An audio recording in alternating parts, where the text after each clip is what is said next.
Today we're going to talk about rifle setup and what it takes to shoot a mile, or more importantly, be accurate at a mile. So essentially it takes three main things: a capable rifle setup, capable ammo, and capable trigger puller, or the shooter.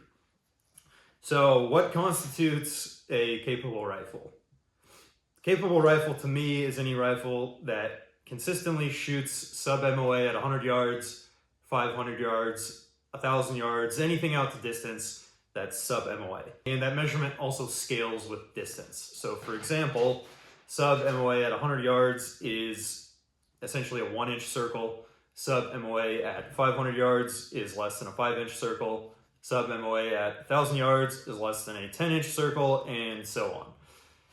Also, technically, true minute of angle is 1.047 inches, but for simplicity's sake, just round it to 1 inch. Now, what does a rifle need to achieve these groupings? For a bolt-action rifle like this, the action, the barrel, and the chassis or stock. So this is where you have a plethora of different options and price ranges. And basically, your budget will dictate what components you can go with. So if you're on a budget, you can't spend an exorbitant amount of money, then you can end up something more like this, which is fairly budget. And also why I chose to use this rifle: it's not my most expensive rifle, probably not my most accurate rifle, but it does get the job done, and it is more budget friendly. So it kind of gives you more of a realistic outlook for the average person to make this shot or shoot long range. To go over the rifle, the action is an old Howa 1500 action, and it was an old hunting rifle I had that I repurposed for this. Took everything apart and then purchased the stock or chassis and barrel separately. The barrel is a 26-inch Outlier prefit that's chambered in 7PRC, and it's a MTU contour, so not a full straight, but still a pretty thick barrel. And the chassis is an MDT Oryx chassis, which all of those are fairly budget. I think if you were going to price everything out, it would be right around $1,000 or slightly less. Now, the scope and the bipod, on the other hand, are not inexpensive or budget friendly, but I chose to use my more high-end gear on those to give a better filming and stability standpoint. So you could swap those out for something less and then it would still be budget friendly, but for sake of filming and stability's purposes, I chose to use my expensive scope and expensive bipod. Speaking of the scope and bipod, the scope is a Vortex Razor Gen III 6-36, and the bipod is an Accu-Tac LP-50. I think the scope, MSRP is like $2,500 and the bipod is $500. I got them for much better deals, but definitely not cheap by any means.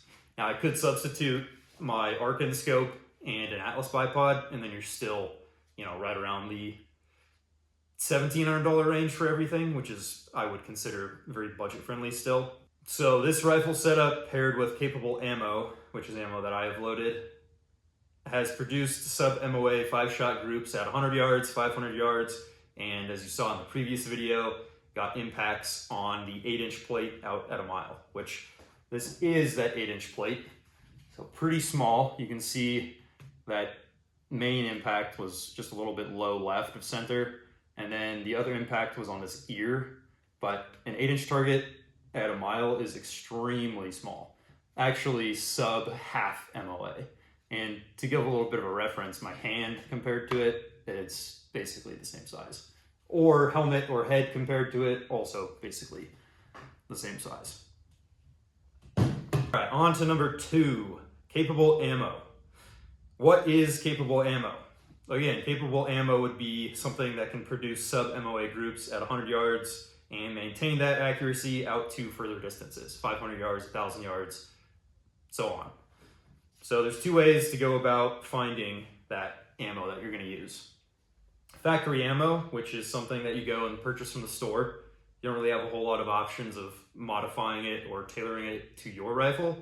And the other option is hand-loaded ammo. Ammo that you load to your specific rifle and can make any little adjustments that you need to make it more accurate, or try different components to make it more accurate. Now with factory ammo, that's exactly what you get, factory ammo.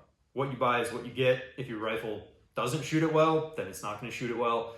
Basically, you just have to go around trying out different ammos and hopefully find something that works. Now, if your rifle does shoot the factory ammo good, then you're pretty much all set. If you can maintain sub MOA accuracy with your factory ammo, then you're pretty much good to go.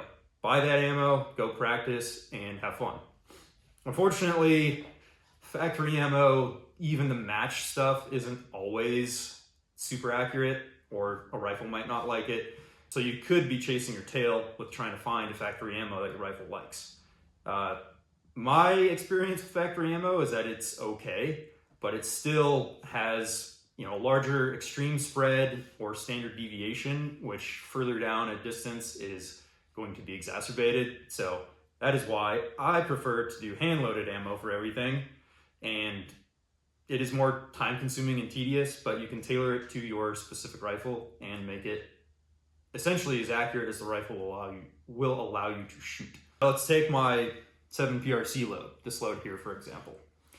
This Outlier barrel, while being inexpensive, I think it was around $200, it's been very picky with ammo, and small changes, or I don't know, it was really hard to tune for. So I think I spent probably 250 rounds trying to figure out a load that's accurate enough, and finally settled on this load here. It's a 183 grain Sierra Match King bullet, ADG brass, Federal 215 primer, and Vitivory N570 powder, which is going right around 2,900 feet per second, which is plenty capable to go past a mile, being a supersonic still. And that's pretty much what you're going to look for when choosing a caliber, is choose something that will still be supersonic past a mile, because it'll make your life a whole lot easier and be a whole lot more repeatable. You could shoot it with something like a 6.5 Creedmoor or even a 308, but it's going to be way less accurate and way less predictable because it will be dropping below the speed of sound. So bullets, when they drop below the speed of sound, start to do some weird stuff and tumble, and ideally you just want to choose a cartridge that allows you to maintain supersonic speeds past a mile, which this one does. So now that we have the first two things out of the way, capable rifle, capable ammo, we need a competent shooter, which would be me or you. And basically what that boils down to is trigger time.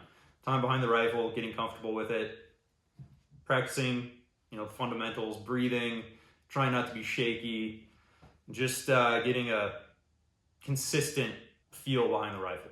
You're gonna need a couple other smaller tools besides those big three, and one of them that is a necessity is a chronograph, which gets the speed of your bullet. So what I use is a Garmin chronograph, this guy here, and it is super easy to use.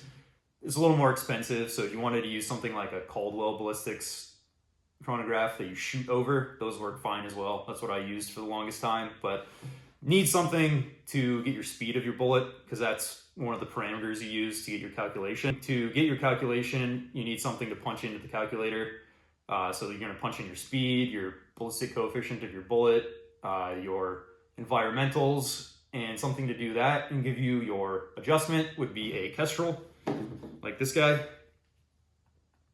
Or you can go online and use one of the many different tools they're free tools as well. So you can go in, punch in all your data, and it'll give you an adjustment. So basically those adjustments will be pretty close. You can go out, test it out, and get your dope, which is data on previous engagements. So once you have that, then you can be pretty money going out and practicing at specified distances.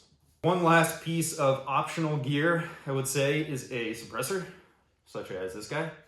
And this is not needed by any means, but it makes the shooting experience much more pleasant and sometimes can help your accuracy as well. This one here is a Deadair Nomax 33.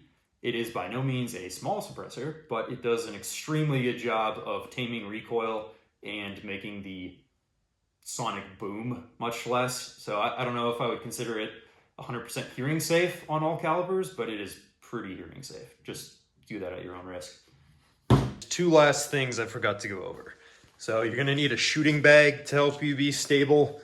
This guy here, I think it's an Armageddon gear, just small shooting bag, but works fine. And then what I use to film through the scope is this side shot scope cam. So kind of a funky mount, but you mount your phone in here. And then once you get everything adjusted on your scope, there's this scope ring attachment, and then these two aluminum tubes slide through it, and you can crank everything down. So kind of a pain to set up, but once you get it working, it works pretty well. There's two other options you can use, which is a trigger cam or scope mate. And I actually bought the scope mate, but it is a giant piece of crap. So I would not recommend that. I haven't used the trigger cam, but I will only be using this side shot from now on, which works pretty good. And I have a phone that is dedicated for it. So now I can film through the scope and from a bystander's position. Finally, going over the whole point of this video. I mean, essentially the whole point is just entertainment purposes, but the slightly scientific backstory to it is to test out a surplus Army combat helmet and see if it will stop a high caliber round at a mile. You know, there's plenty of videos online that show people shooting these from up close. Stops most pistol rounds, but when they try high caliber rifle rounds, they just zip right through. So, a little bit of a Mythbusters standpoint of seeing if it's just a Kevlar helmet, see if this surplus ACH will stop a sniper round from a mile away and kind of see the aftermath. So I have a Ballistics Dummy Labs head, which is filled with fluid and whatnot, and has fake skull bone and all that. So you're gonna stick the helmet on him, prop him out at a mile, and see if we can hit it. Very small target, but that's why I practiced on the 8-inch steel, because it's similar in size. And then in order to see everything, we're gonna give him the old Pride Month camo, nice and neon, so I can actually see it, because at a mile, it's a very small target. So, gonna try and get out, film that sometime when the weather is good again. It's gonna rain for the next week or so. So hopefully I can get that done in the next week, ideally, but sometime soon. So until then, I think we're gonna sign off there. We'll catch you on the next one.